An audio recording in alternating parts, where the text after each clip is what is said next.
안녕하세요. 세상돌아보기입니다. 오늘은 23년 1월 6일 금요일이네요.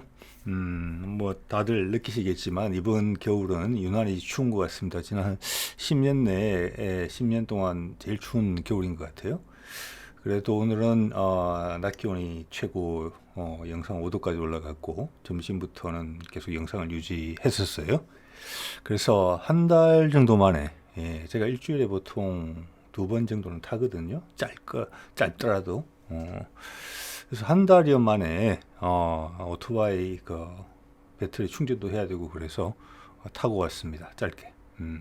그래서 오토바이 타면 가는 식당들도 있는데 그 중에 한 군데에서 식사도 하고 왔습니다. 그래서 좀 기분이 좀 환기가 되는 그런 느낌이 좀 있네요. 그래서 주제는 좀 딱딱한 걸 좀 다뤄야 될 것 같습니다. 정치 논평 꼭지를 좀 다뤄야 되겠어요. 제가 아는 사람이 기사를 하나 링크를 보내줬어요. 다른 주제를 생각하고 있었는데 이걸 보니까 이 주제를 먼저 다뤄야 되겠다는 생각이 들어서 이건 좀 시의성이 좀 중요한 것 같아서 먼저 다루기로 하겠습니다. 이거 한겨레 신문 기사인데 이런 내용이에요. 뭐 말은 좀 복잡해서 앞뒤 정황을 잘 모르시는 분들한테 설명을 하자면 좀 긴데 짧게 이야기하면은 이야기입니다. 북한의 무인기가 넘어왔는데 군과 국방부에서는 그리고 청와대에 죄송합니다. 대통령실에서도 다 같이 같은 목소리로 주장을 했었죠. 용산에 대통령실이 있는 곳 국방부 청사 그 주변에 반경 한 3. 몇 킬로, 3, 4킬로 정도 되는 비행 금지 구역이 설정이 되어 있는데 거기는 절대 접근하지 않았다, 지나가지 않았다. 그걸 번복했어요. 그 이야기입니다. 그래서 걸쳐 지나갔다고 했지만 이제 지금 앞뒤 정황을 봤을 때 그들의 말을 뭐 100% 믿기는 그렇고 일단 침입했다. 그러면 아마 군에 그런 어떤 뭐랄까 지침이 있을 거예요. 행동 지침들이 정해진 게 비행 금지 구역에 적기가 나타나면 어떻게 해야 된다라는 게 왜냐하면 대통령의 목숨이 위험한 부분이거든요. 그래서 NSC를 하는 이유는 그 컨트롤 타워가 딱 자리를 잡고 각 군에 정확하게 명령을 하달하고 정보를 전달받기 위해서 있는 것도 있지만 지하 벙커로 들어간다는 것은 그의 안전을 보장한다는 것도 있어요. 지하 벙커로 들어가면 그 안에서 모르겠어요. 수십 일 동안 밖을 나오지 않고도 전쟁 수행을 할 수 있는 그런 설비가 되어 있는 것으로 알고 있거든요. 자, 그런 점도 분명히 부각이 돼야 돼요.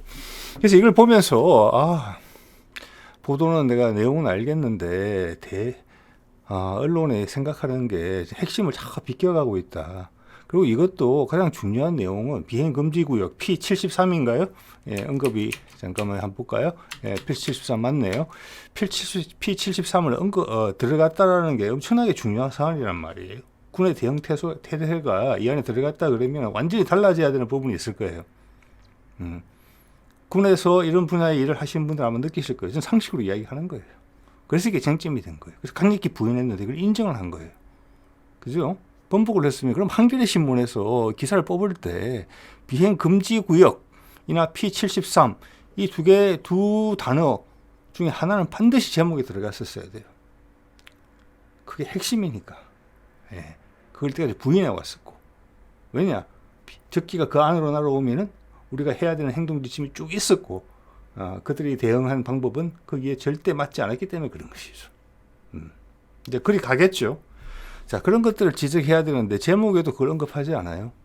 그래서 이게 뭐 한겨레든 경향이든 오마이뉴스든지 저는 그렇게 신뢰하지 않습니다. 그냥 비판적으로 바라보고 필요한 것만 취할 따름이에요. 자, 그래서 영상을 하나 만들어야 되겠다 이런 생각이 든 거죠.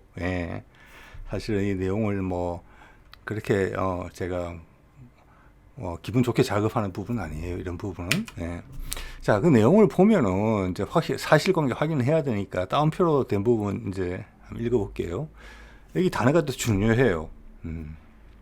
전비태세 검열실의 조사 결과 서울에 진입한 적 소형 무인기 한 대로 추정되는 항적이 비행 금지 구역의 북쪽 끝 일부를 지난 것으로 보인다 라고 확인했어요. 자, 예를 들면은 자, 그다음 계속 또 읽어볼게요. 먼저 읽은 다음에 말씀드리겠습니다. 제 생각을. 비행 궤적을 계속 추적한 게 아니라 추적하다 끊기고 추적하다 끊겼기 때문에 끊긴 지점을 점으로 연결했다 라고 설명했다고 해요. 좀 전에 그 문제를 주로 많이 제기했던 김병주 의원이죠. 사승 장군 출신이고 예외적으로 민주당에서 지금 의원직을 하고 있죠. 자, 이 말을 곱씹어 보면 여기 많은 힌트들이 들어있어요. 전비태세 검열실 조사 결과, 자, 이 말을 있는 그대로 일단 믿어볼게요. 자, 그 말은 검열에서 감사 같은 걸 하기 전에는 군이 그와 반대되는 보고를 했다라는 전제가 깔려 있어요. 이 말에는. 즉 이건 뭐냐? 군이 그때 상황에서 거짓말을 했다, 위에 보고를. 이게 1차적인 거예요. 그게 얘기 하나 있는 거예요. 자, 그리고 또 두 번째 거짓말이 있죠.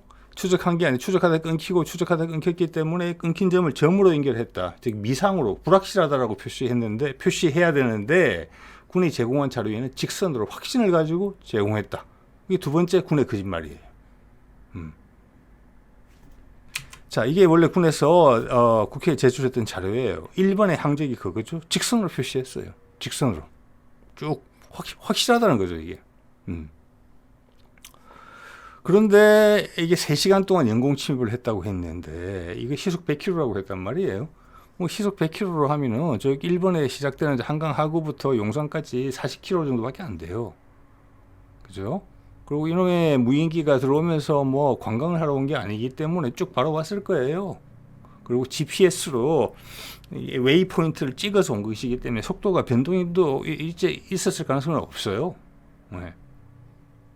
자, 그럼 평균 속도 100km, 계속 100km로 왔을 거예요. 그럼 3시간 동안 머물렀다고 군에서 이야기를 했는데, 예?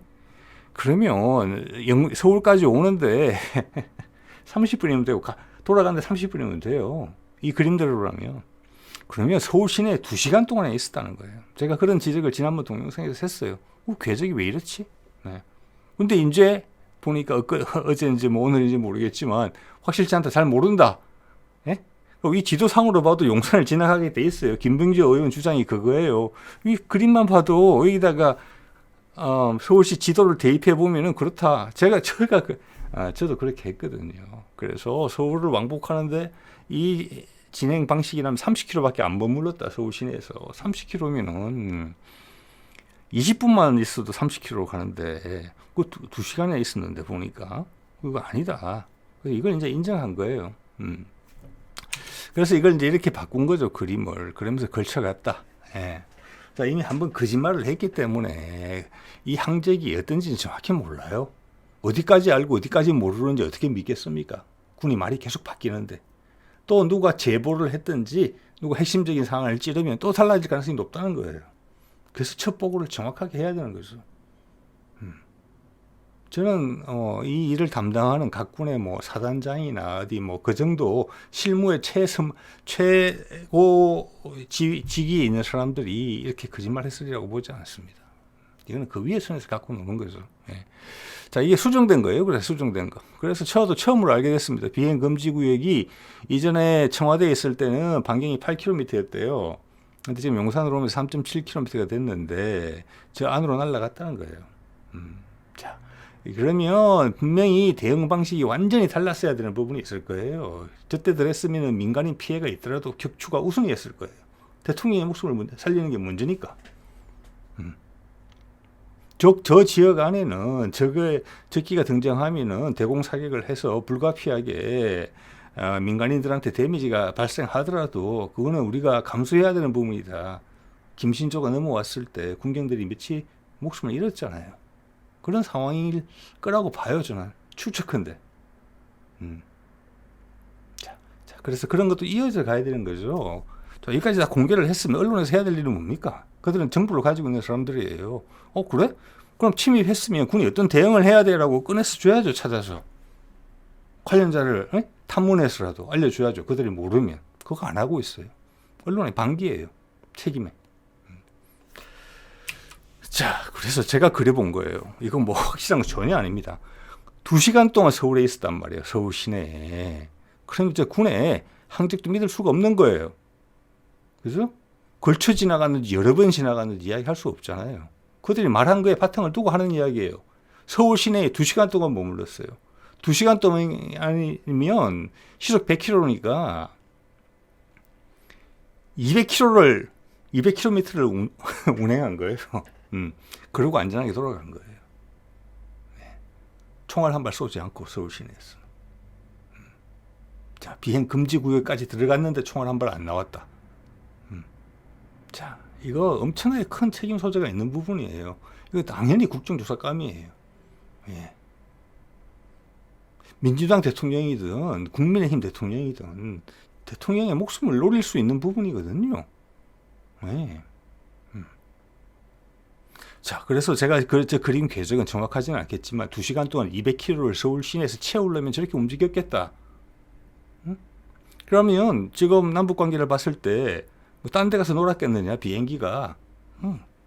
강북의 핵심 지역을 뱅뱅 돌았을 가능성이 크다. 저는 이렇게 보는 거예요. 자, 그래서 그 다음 군이 거짓말을 했을 가능성에 대해서 이야기했어요. 구체적인 사실은 무조건 보고를 하고 판단을 기다려야 되는 입장이었죠. 예.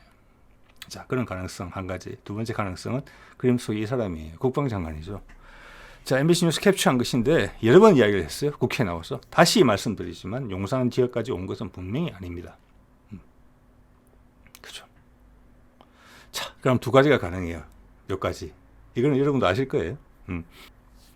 대통령실로 부인했죠. 자, 모든 정보를 군에 있는 모든 정보를 제일 우선적으로 취합한 사람은 국방부 장관이에요. 그의 입을 통해서 대통령실로 이야기가 갔겠죠.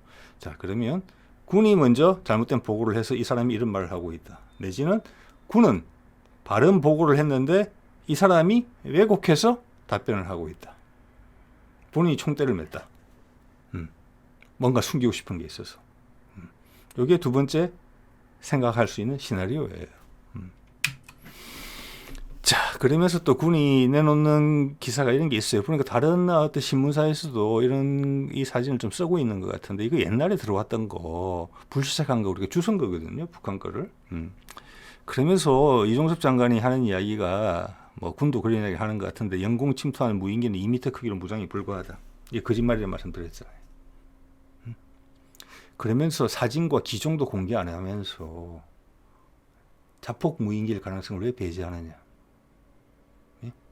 여러분 밀리터리 관심 있는 분들은 다 아시죠? 예, 이란제 자폭 무인기가 러시아에 많이 대량으로 수출돼서 그것도 여러 종류로 우크라이나전에서 활용되고 있는데 그 길이가 2m에서 5m 사이예요. 예? 적게는 3, 40kg, 많게는 100kg까지의 안에 폭약이 실릴 수 있어요. 화약이. 그 가능성을 어떻게 배제합니까?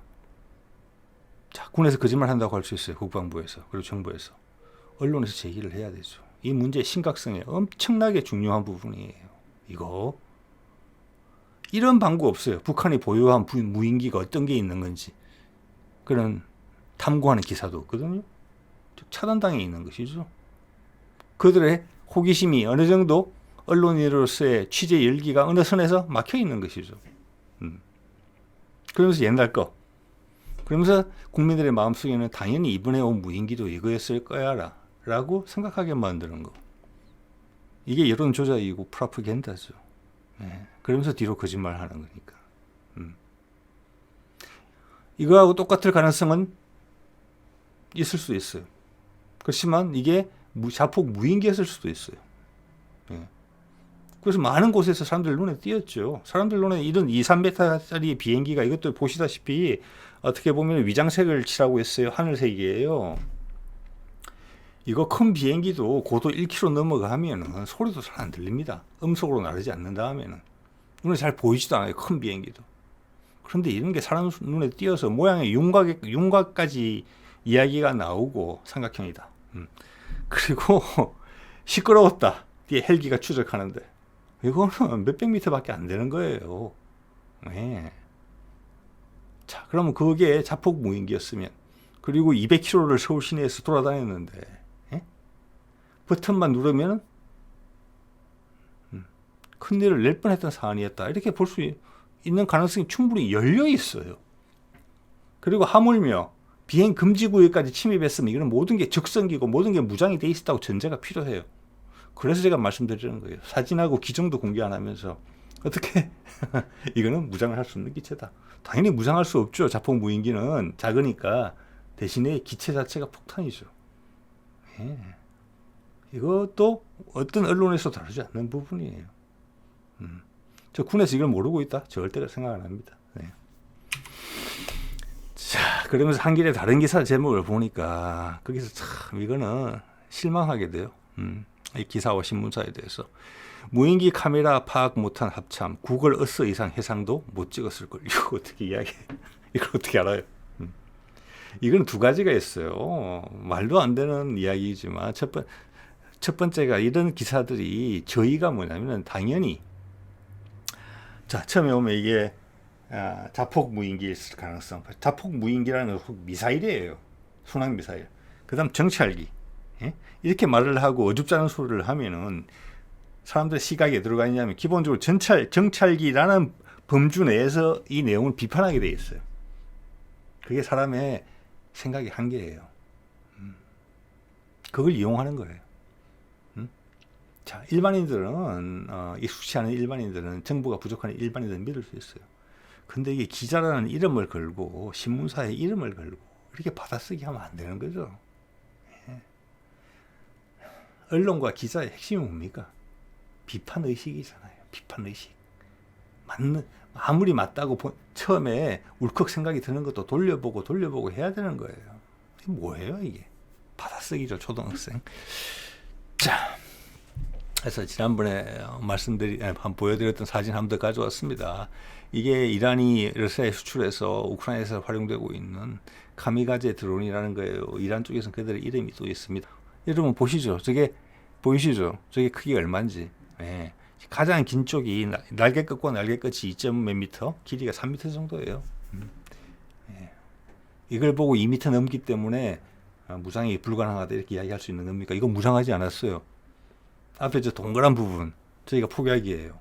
폭탄이에요. 한 3, 40kg 들어가는 것 같아요. 예. 자, 그리고 이것도 지난번에 보여드린 겁니다만 우리 군에서 개발하고 있는 저 노란색 안에는 국방과학연구소라고 찍혀 있습니다. 로고가. 이게 자폭 무인기예요. 이거의 원료는 이스라엘이에요. 예, 그래서 이란도 이스라엘 거를 흉내낸 거예요. 예, 우리도 흉내내서 만들고 있는 거예요. 크기 다 비슷해요. 뒤에 프로펠러 붙어 있고 앞으로 미는 거예요. 예, 오늘 이 자료 준비 때문에 뉴스를 조금 더 살펴봤더니 삼각형 모양이었다 이런 이야기도 나오는 것 같아요. 목격자 입에서. 딱 삼각형이죠. 예, 그 군은 사진 공개하지 못하죠. 기존 공개하지 못하죠. 예, 예전에 떨어졌던 것들은 몇 가지 종류가 있지만 그 중에 한 가지는 중국제 드론이에요. 외국에 보도가 되고 있어요. 중국제 드론이라고. 상당히 튼튼하다고. 자, 우리도 이런 무기체계를 개발하고 있고 지금 저런 유사한 무기체계가 싼 값에 1,000만 원, 2,000만 원 5대 보냈으면 싸게는 5천만 원, 많게 1억이에요. 그때 우리 20여 대의 항공기가 동원이 됐다고 그러는데 그 기름값도 안 되는 금액일 수 있어요. 예? 우리 그때 동원된 병사들 점심 도시락 값도 안 되는 그 금액으로 우리한테 이런 큰 충격파를 던지는 무기체계고 이런 비대칭 무기는 북한의 여건을 고려했을 때 조금이라도 연이 닿거나 통로가 있으면 확보하려고 하는 무기체계임은 여러분도 당연히 느끼실 거예요. 그런데 그걸 배제했다? 예? 예전에 무인기한테 돌파당한 경험이 있는 방공부대에서 이런 생각을 안 하고 있다? 저는 그렇게 믿기 어렵습니다. 그러면 우리 군은 오합지졸이죠. 네. 자, 그러면 이번에는 이종섭 장관을 넘어서 그 보고를 받았을 대통령실의 상황을 한번 볼까요? 그날 NSC는 열리지 않았고 대통령은 뭐 파티를 했다는 이야기가 지금 있는 건데 그거는 확인된 사실인 것 같아요. 송년회. 자, 그러면 이때까지의 상황을 다시 한번 거꾸로 정리를 해보면 그날 있었던 일은 비행 금지 구역을 진입했다. 맞죠? 북한에 들어온 한 대가. 그 담당자들이 해당 부대가 제대로 된 일을 했다면 자폭 드론일 가능성을 배제하지 못해 라고 분명히 보고가 됐을 거예요. 정확한 보고를 했다면. 근데 거짓말 했을 수도 있어요. 자, 이 두 가지 보고를 받고 대통령실의 답변은 이랬습니다. NSC 소집할 상황 아니었다. 잘못됐죠. 네. 대통령의 목숨을 위협하는 거예요. 대통령실에서 3km 전방까지 온 거예요. 그보다 더 가까이 갔을 수도 있어요. 여러 시간 있었을 수도 있어요. 아니, 놀았을 수도 있어요. 그 위에 비행기가 2시간 동안 서울 시내에 있었으니까. 예. 그에 대한 궤적은 아무도 몰라요. 군이 알고 있었겠죠. 어느 정도 일부분은. 공개 안 하죠. 자, 대통령이 아니고 위험한 상황이에요. 대통령이 만에 하나 피격을 받아서 부상이라도 당한다면은, 자, 그렇게 되면은 나라 전체의 대응 체계가 무너질 수 있는 것이고, 그 기회를 틈타서 북한이 다른 도발을 감행할 수 있는 상황이에요. 그렇기 때문에 대통령을 먼저 치는 것이죠, 당연히. 이번에 젤렌스키가 뭐 몇 주 전에 미국을 방문했는데 도중에 요격당할 가능성이, 피격당할 가능성이 있기 때문에 미국 쪽에서 엄청난, 그리고 나토 국가들이 엄청난 호의를 했다는 거예요. 그게 다 그런 거잖아요. 그가 하나 제거되고 나면은 우크라이나에서는 대항의 의지가 엄청나게 축소될 거예요. 마찬가지예요. 그런 상황이 있기 때문에 그를 보호하는 거예요. 그를 이뻐서 보호하는 게 아니라 국민들한테 데미지가 오니까. 그런데 NSC를 소집할 상황이 아니었다? 맞습니까? 여러분 동의할 수 있습니까? 이거를 언론이 정리를 안 해준다는 거예요. 비행금지구역 진입했는데 거기다가 저 같은 사람이 강조하지만 자폭도로는 배제할 수 없다. 언론은 좀 더 탐구 학습을 해야 돼요. 군에서는 저거 인정할 거예요. 왜? 우리도 개발하고 있고 지금 전장에서 이름을 날리고 있잖아요.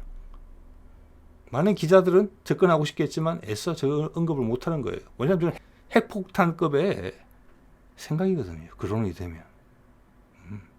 대통령이 위험했던 거예요. 무방비 상태로. 근데 NSC를 소집 안 했다. 말이 안 되죠. 그래서 국가안보실장이 이런 이야기를 했어요. 왜 NSC 안 했느냐. NSC는 국민을 안심시키는 지표 아니야. 동의합니다. 그렇지만 대통령의 안전은 지켜야죠.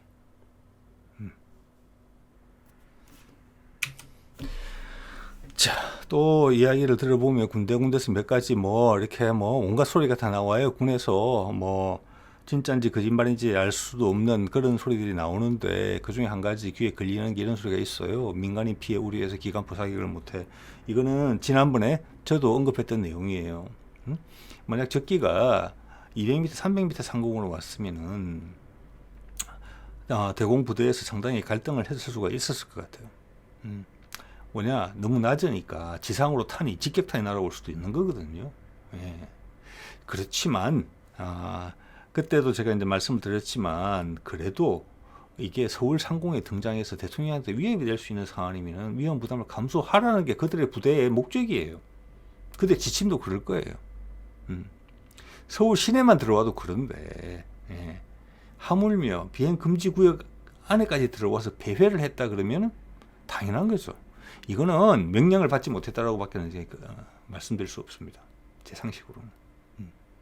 그들은 쏘는 게 당연해요. 그 정도 군기가 해이해졌을 거라고 보지 않습니다. 7개월 만에. 정확하게 보고가 올라갔고 거기에 대해서 위에 결정을 기다렸을 거예요. 사격 명령을. 그건 이해가 되는 수준이죠. 그 명령이 안 온 것이다. 이런 주장을 지난번에 제가 말씀을 드렸고 그런 그 의견을 한 번 더 확인하게 돼요. 정말 그랬겠다.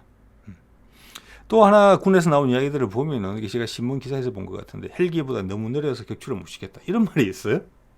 이거는 새빨간 거짓말이에요. 자, 헬기는 공중에서 호버링이 되는 기종이에요. 가만히 떠 있을 수 있어요. 최고 시속이 200km 조금 넘는 수준이에요. 그죠? 공중에서 여러분 많이 보셨죠? 국군의 날 행사하면 밑에 특수부대원들, 특전사 대원들 막 여럿이 매달려서 태극기 걸고 십자가형으로 이렇게 팔 쫙 벌리고 대여섯 명이 매달려서 움직이기도 해요. 그게 시속 200km 넘어 보이던가요?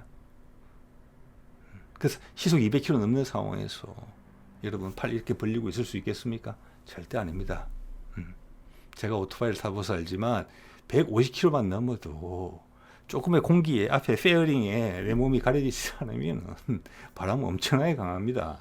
예. 그래서 왜 100km를 못 돌아갑니까? 헬기는 수십 킬로미터로 날을 수 있는데 그보다 더 천천히 날을 수 있는데 이건 새빨간 거짓말이에요. 예. 저는 이런 군 관계자들이 이런 말을 언론에 한다는 것 자체가 너무 안타깝습니다. 그래서 제가 생각해 보건대 가장 적절한 대응 무기 체계, 자, 민간인 피해도 우려할 수 있고, 하지만 즉각적인 대응이 우선이었다는 말씀 먼저 드리고, 자, 그래서 위에서 명령이 내려왔다 적절하게 격추시켜라. 지금 대통령이 격추시키라고 했다는데 왜 격추 못 시켰나요? 예?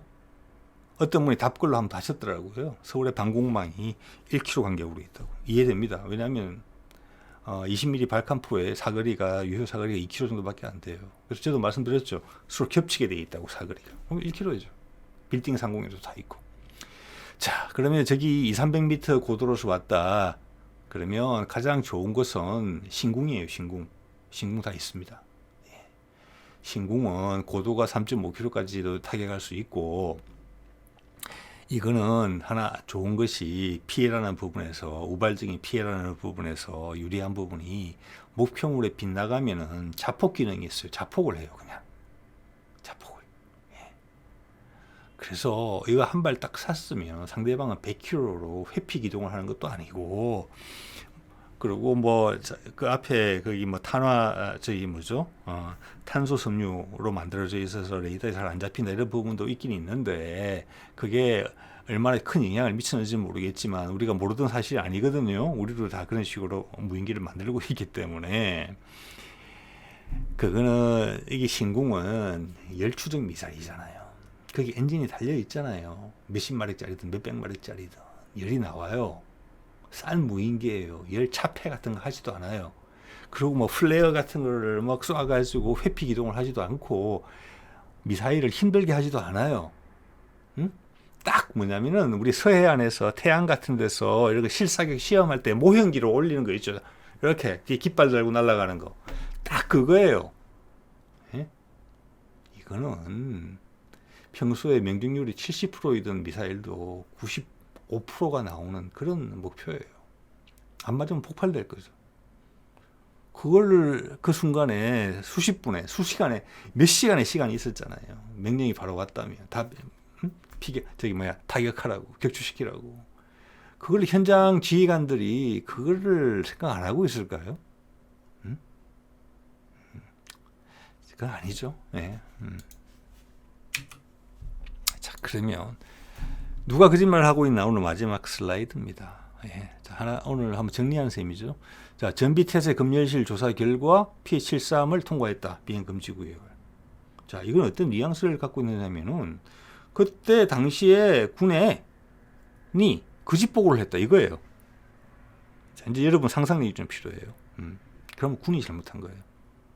군이 잘못해서, 국방부 장관은 그렇게 믿고 절대 용산도 안 지나갔다. 군의 보고자료가 그렇다. 예? 그렇게 보고를 했더니 대통령실에서는 오늘 뭐 대통령이 중요한 송년 모임도 있고 한데 그 정도면 안 열어도 되겠네. 잘 알아서 해결하세요. 우리 NSC도 안 하고 할게요. 이랬다라는 거예요 지금. 그럴 가능성. 두 번째는 군에서는 정확하게 보고를 했다. 그죠? 그런데 용산 통과라는 부분이 있어가지고, 왜냐? 국방장관이 그걸 강조했으니까. 자기 책임론이 두려워서, 어차피 벌어지는 일이고 제대로 대응이 안 됐고 연락이 안 됐을 수도 있어요. 대통령한테. 제가 봤으면 몇 시간 동안 돌아다녔는데 타격 명령이 안 내려왔잖아요. 자, 그러면 국방장관이 거짓말을 했을 수 있다. 즉, 이 거짓말은 누구한테 거짓말한 것이냐? 우리 국민한테 거짓말한 것도 있지만 대통령이 실에 거짓말을 한 거예요. 그죠? 군이 거짓말했을 가능성보다는 조금 가능성이 많겠죠. 여러분이 실무 현장에 있는 평생 군으로 살아온 사람이라면, 사관학교 출신으로서 거기 사단장이고 연대장이면 그들이 거짓말할 가능성과 정권의 핵심 인사로서 정치적인 입장이 아주 강한 국방장관, 누가 거짓말할 가능성이 많겠습니까? 생각해 볼 이야기고, 그 다음 국방장관이 국민한테는 용산에 안 갔다라고, 용산까지 안 들어갔다라고, 비행 금지구역에 안 들어갔다라고 이 거짓말을 했지만 대통령실에는 사실 보고를 했을 수 있죠. 그죠? 예, 언론 플레이니까. 어떻게 보면은 국민들한테 거짓말한 부분은 그렇게 치부될 수 있는 부분이 있어요. 그렇지만 대통령실에는 직보를 했을 수가 있어요. 그러면 마지막으로 뭐냐? 대통령실이 그것을 무시했다. 자의적으로 해석했다. 이렇게 해석할 수가 있어요. 자, 그래서 지금 새롭게 밝혀진 사실이 의미하는 바, 언론이 아무도 이야기하지 않는 바, 이 중차대한 문제에 대해서 대통령의 유고로 바로 연결될 수 있으며, 대통령의 유고는 북한의 2차적, 3차적, 훨씬 더 전면적 도발을 의미하는 것일 수 있는 이런 중차대한 사안이거든요. 거기서 과연 누가 거짓말을 했느냐 할 수 있죠. 저는 이것은 한 1, 2개월 이후에 내로 군에서 만약 어떤 인사가 있느냐, 경질성 인사가 있느냐, 공군이든지 해병대 2사단이든지 육군 1사단이든지 아니면 아까 뭐 공군 이야기 드렸죠. 그 중에서 어떤 그쪽에 잘못이 있었다면 여기 전비태세검열실에서 사후에 보고가 잘못됐기 때문에 다시 확인하는 과정에서 알려졌으면 분명히 보고에 잘못이 있다는 것이고, 지금 아마 야당이 긁고 넘어지는 부분도 저 부분인 것 같은데, 그렇다면은 당연히 저기 책임자는 바로 군복을 벗겠죠. 뭐 한 달까지 기다릴 필요도 없을지 몰라요. 그런데 한두 달, 세 달 내에 그런 인사 조치가 없다. 그럼 군의 잘못은 아니다. 이렇게 볼 수 있어요. 그러면 국방장관 내지는 대통령실이겠죠. 국방장관 자를 수 있죠. 대통령실이 거짓말했으면 대통령은 스스로 자를 수 없는 것이죠. 자, 제가 거듭해서 말씀드리고 있는데 군의 볼멘 소리라는 부분이 자꾸 귀에 좀 남거든요. 오늘 것을 보면 더 그래요. 이게 군을 만약 군이 정직하게 보고를 했다, 사실대로 그럴 가능성이 좀 높다고 봅니다. 그런데 이것을 정부에서 당국자들이 전비태세 검열실 조사 결과 그들이 허위 보고를 했다라는 식으로 이야기를 한 거거든요. 자기의 부하들을 범죄자로 만드는 거예요. 사실관계의 여부에 따라서 그렇게 군이 느낄 수가 있어요. 현장의 군이. 이거 엄청나게 위험한 발언이에요. 자기 면피하고자 총을 들고 있는 군을 명예를 실추시킨다? 부글부글 할 수밖에 없는 내용이죠. 그렇기 때문에 김병주 의원이 이런 것을 강하게 밀어붙였고, 군이 그냥 무시할 수도 있었던 부분이에요. 제가 봐서 김병주 의원이 이런 주장을 우리가 알고 있는, 우리한테 노출된, 내가 지도 펼쳐봤더니 지나갔던데 뭐 그런 거에 압박을 받아서 군이 이걸 인정을 했겠습니까? 저는 그렇다고 생각을 합니다. 군 내부에 이런 분위기를 반영하는 제보가 있었다고 봐요. 저는. 그렇기 때문에 군이 인정한 겁니다. 그걸로. 더 이상 언론에 공개되지 않는 내용들이 많이 있겠죠. 자, 뭐 오늘은 결론 없이 이 정도로 이야기를 하도록 하겠습니다. 네.